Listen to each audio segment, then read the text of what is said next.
বাংলাদেশে যদি নামাজ কায়েম হয় 18 কোটি মানুষ নামাজ পড়বে, আপনি একটা ভোট দিয়ে 18 কোটি মানুষের নামাজ।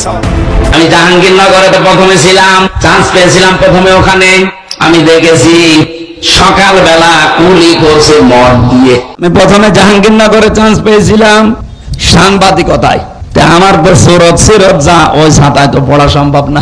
এই জন্য বছর খানিক টাকার পরে এসে আল কোরআনে ভর্তি হয়েছিলাম কুষ্টিয়া বিশ্ববিদ্যালয়ে।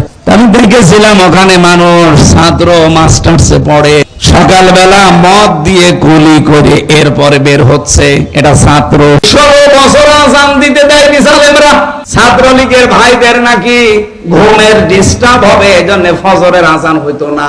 এবার ডাকসুতে শিবির প্যানেল পাস করার পরে তার পরের দিন মাইকে আজান আরম্ভ হয়েছে। 15 বছর সময় দেওয়া লাগবে না, 5 বছরে যদি দেশটা মালয়েশিয়ার মতো করে দিতে না পারে, তাহলে আর জীবনে কোনোদিন বলবো না আমাদের ভোট দিন।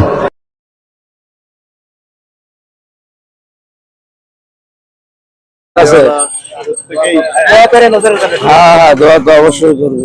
ঠিক আছে সব।